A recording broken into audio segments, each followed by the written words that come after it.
Donc, bonjour tout le monde, j'espère que vous allez bien. Aujourd'hui, j'ai décidé de faire une vidéo avec vous. Je sais pas si elle sera longue, sans doute, parce que j'ai vraiment tendance à m'éterniser, mais je trouvais ça important aujourd'hui de prendre le temps de faire un cœur à vidéo avec vous et de vous expliquer euh, c'est quoi en fait le syndrome de fatigue chronique, qui est la maladie que j'ai depuis maintenant 3 ans. Parce que je sais qu'il y a énormément de tabous en rapport avec ce type de maladie-là. Toutes les maladies en fait qui sont invisibles à l'œil, comme la dépression, la fibromyalgie, excusez-moi, ça peut être tellement dur à comprendre pour les gens qui ne vivent pas ça ou qui ne voient pas quelqu'un près d'eux vivre ça. Puis je vais vous dire que même à ça, même quand on a quelqu'un dans notre entourage qui vit ce type de maladie-là, pour les gens qui ne vivent pas avec cette maladie-là, c'est vraiment difficile de comprendre. Donc, j'ai vraiment le goût aujourd'hui de juste vous expliquer un peu mon histoire pour que vous compreniez qu'est-ce que je vis. Parce que clairement, si vous me regardez présentement, sans doute que vous vous dites, cette fille-là, elle a de l'air en santé, cette fille-là, elle a de l'air bien, puis elle n'a pas de l'air de manquer d'énergie ou quoi que ce soit. Mais le fait est tout autre. C'est ça qui est un peu plate avec ces maladies-là, c'est que vraiment, à l'œil nu, on regarde la personne puis on se dit, ben, elle doit pas être malade. Ou peut-être juste qu'elle est large dans le fond, ou, tu sais, porter des préjugés comme ça, quand en fait, on sait totalement rien de la personne, on connaît même pas son histoire, on connaît pas ce qu'elle vit à tous les jours, contre quoi elle lutte à tous les jours. Donc, j'ai juste le goût de prendre le temps de vous expliquer c'est quoi le syndrome de fatigue chronique, comment moi, c'est quoi mon histoire, comment j'ai fait pour développer ça, puis qu'est-ce que ça engendre quotidiennement. C'est en fait, le syndrome de fatigue chronique peut être développé au suite de bon nombre de choses. Il y a beaucoup de choses qui engendrent ça. Je vous dirais que c'est pas encore clair. Il y a encore beaucoup de recherches qui se font à ce sujet-là. Il y a les recherches ont pas encore cerné exactement c'est quoi la cause spécifique de cette maladie-là, mais il y a beaucoup de choses qui sont enclins à faire développer un syndrome de fatigue chronique, comme exemple un virus qui a mal tourné. Des fois, c'est suite à des vaccins, des fois, c'est suite à... ben dans mon cas, c'est suite à une mononucléose qui a mal tourné, dans le fond. Donc, les causes peuvent être multiples. Je peux malheureusement pas tout passer. Des fois, ça peut être juste un choc émotionnel, des choses comme ça qui vont faire que le corps de la personne va tout simplement mal réguler la fatigue, mal recevoir la fatigue. Donc, c'est ça. Pour moi, qu'est-ce qu'il y en est de mon histoire? En fait, moi, ça a commencé en 2012, l'été de 2012. Ça veut dire que ça fait presque 4 ans. Il y a 4 ans, j'ai tombé excessivement malade d'une mononucléose. Pour bon nombre de gens, la mononucléose, ça peut être quelque chose de banal parce que c'est appelé un virus, puis que habituellement, un virus, ça passe sans avoir besoin de médicaments, sans avoir besoin de quoi que ce soit. Donc, parce que c'est juste le temps puis le repos qui fait en sorte qu'on s'en sort. Donc, c'est banalisé souvent. Mais pour certaines personnes, ça peut être excessivement invalidant et difficile. En fait, pourquoi j'ai eu la mononucléose? Je crois aussi avoir une bonne idée. Je suis à la base quelqu'un qui fait des insomnies, qui fait vraiment, vraiment beaucoup d'insomnie. Depuis l'âge de 16 ans, je fais des insomnies assez intenses. Donc, à l'époque, il y a 4 ans, j'allais à l'école, à l'université, je dormais très peu, je m'entraînais vraiment beaucoup, je faisais de la course à tous les jours, je pouvais pas passer une journée sans faire de la course, j'étais vraiment accro et je me nourrissais peut-être pas de la bonne manière non plus et en plus de ça, je travaillais. Donc, ben, à temps partiel, mais quand même, j'avais vraiment un rythme de vie effréné. Et quand tu ne dors pas et que tu donnes pas à ton corps le repos qu'il a de besoin, clairement, à un moment donné, il faut qu'il crash à quelque part. Et c'est ça qui m'est arrivé. Je travaillais, euh, quand que c'est arrivé, j'étais en stage en enseignement au primaire. Euh, puis dans le fond, c'est tout simplement que, en fait, je me souviens qu'il y avait un élève dans la classe qui avait la mononucléose et sans doute que mon système était tellement faible que je l'ai attrapé, puis je l'ai attrapé intensément. Dans le fond, qu'est-ce qui a fait en sorte que j'ai développé un syndrome de fatigue chronique? Je crois que c'est le fait que j'ai pas nécessairement seulement eu une mononucléose, mais quand j'ai tombé malade, dans le fond, le médecin me diagnostiqué 4 autres problèmes sous-jacents, dans le fond, j'ai eu une mononucléose, j'ai eu un cytomégalovirus, qui est un virus apparenté à la mononucléose, qui est de la même famille, on va dire, là, dans le sens que c'est vraiment les mêmes symptômes, c'est de la grosse fatigue, de la fièvre, et etc. Donc, j'avais la mononucléose, j'avais le cytomégalovirus, qui avait sorti positif. J'avais également une pneumonie à ce moment-là. Et en même temps, j'avais aussi un trouble hépatique qui avait été développé par la mononucléose parce que mon corps était tellement virulent qu'il n'était même plus capable de faire fonctionner normalement mon foie. Donc, j'ai développé une hépatite. C'est vraiment une congestion du foie. Donc, j'ai été excessivement malade. J'ai été tellement au plus bas qu'on peut être. Sincèrement, je souffrais tellement que je pensais vraiment que j'allais passer. Là. Je pensais vraiment que c'était les derniers moments de ma vie. Là. J'étais excessivement virulente. Là. Je bouillais de fièvre. Ça n'avait pas de bon sens. Ça a duré comme ça pendant des semaines et des semaines. J'ai passé quelque chose comme... je pense au-dessus de 300 Tylenol en un mois. En tout cas, c'était vraiment, vraiment pas très sain. En plus d'avoir des antibiotiques pour ma pneumonie. Bref, j'ai été excessivement bas. Puis juste pour vous dire à quel point j'ai été bas, mon médecin à ce moment-là, elle m'a dit écoute, on peut clairement dire que tu as tellement été malade que tu as un peu vécu ce que c'était de combattre le cancer activement. À ce point-là. Que c'était vraiment pas beau à voir. Là. Sérieusement, les gens qui m'ont vu, ils me reconnaissaient même pas. Là. J'étais défigurée là, par la maladie, tout simplement, par le virus. J'avais les yeux excessivement gonflés. J'avais des ganglions partout dans le corps gonflés.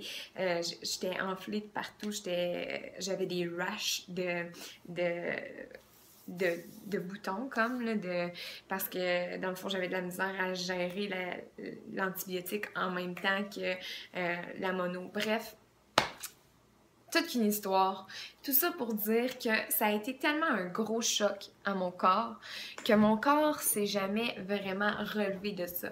Parce que chose à savoir, c'est que le remède à une mononucléose, généralement, c'est de se reposer, hein? Donc, c'est de se coucher puis de juste se reposer, de dormir, dormir, dormir, dormir. C'est le seul remède qu'il y a à la mononucléose et manger sainement et etc. Le reste s'ensuit.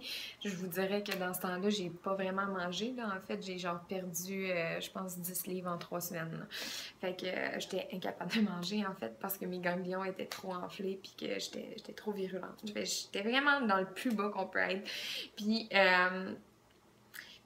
c'est ça, le remède à ça, généralement, c'est de dormir. Puis moi, ben, j'étais incapable de dormir, j'avais des grosses insomnies, donc... Puis en plus, avec la fièvre, on oublie ça là, complètement. J'étais à terre au plus haut point, puis j'étais incapable de récupérer parce qu'à tous les jours, je dormais maximum 4 heures.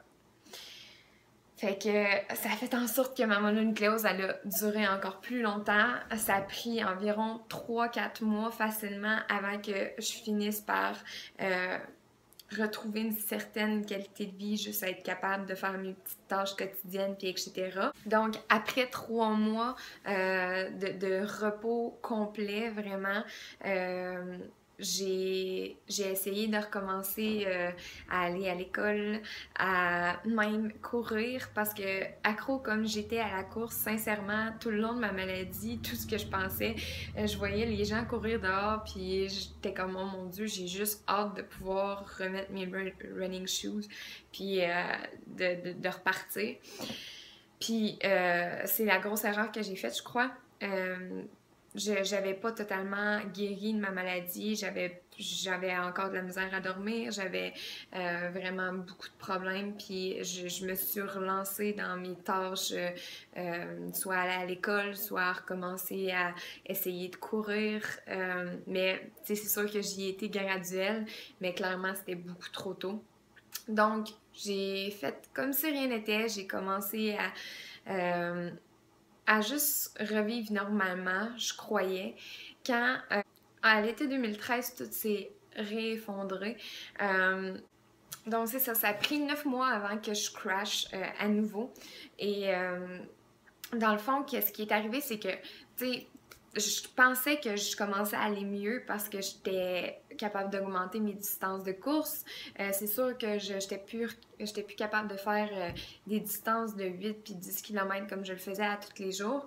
Mais à tout le moins, je faisais 3-4 km. Mais tu sais, je me posais beaucoup de questions parce que je me souviens qu'à chaque fois que j'allais courir, je revenais puis j'avais l'impression que j'étais fini pour la journée. J'étais incapable de faire quoi que ce soit d'autre. Fallait que je me repose vraiment. Je savais pas trop c'est quoi qui arrivait à ce moment-là, mais je savais que je progressais plus. Puis je comprenais pas pourquoi.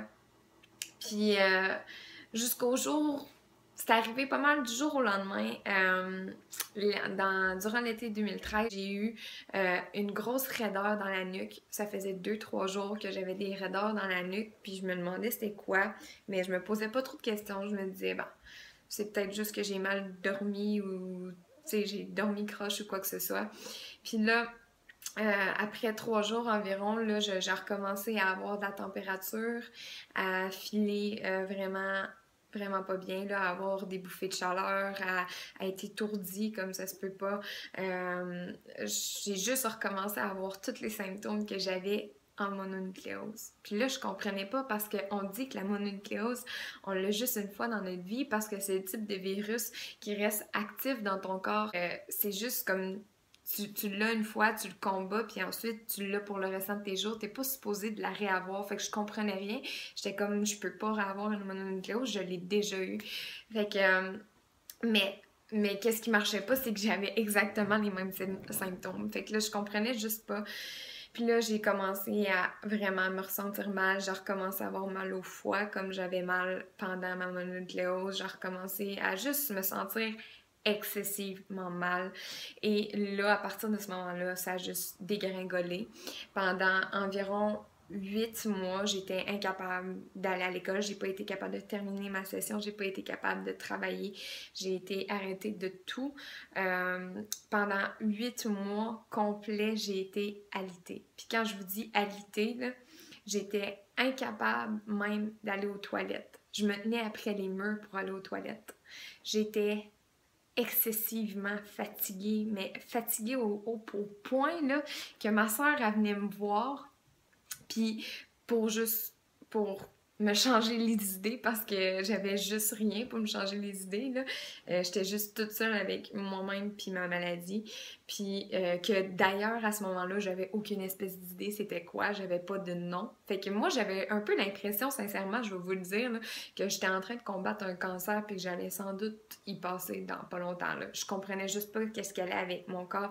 Puis je savais que c'était pas normal d'être fatiguée comme ça puis d'être épuisée comme ça. Puis je voulais juste qu'on trouve c'était quoi ma maladie. Je comprenais vraiment rien. Ma soeur, elle venait me voir puis on parlait. En fait, j'étais même pas capable d'y parler avec les yeux ouverts. Euh, C'était pénible à ce point-là. J'étais même pas capable d'ouvrir les yeux. Fait qu'en vrai, quand on y pense, j'ai tellement fait de chemin. Oui, c'est sûr que j'ai progressé en 2 ans et demi. J'ai excessivement progressé dans le sens que maintenant, je suis capable de vaquer à mes tâches normalement, je suis capable de faire l'épicerie, je suis capable de faire à manger, je suis capable... chose que j'étais aucunement capable pendant 8 mois, totalement. Mais maintenant, je suis capable de faire toutes ces choses-là. J'ai même été capable de recommencer à m'entraîner. J'ai été capable de recommencer à travailler. J'ai été capable de faire bien des choses.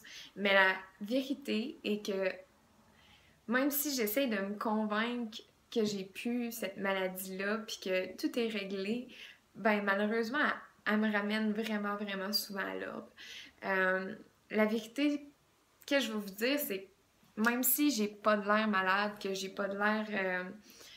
que j'ai de l'air bien maintenant, la vérité, c'est que j'ai constamment encore des symptômes de cette maladie-là.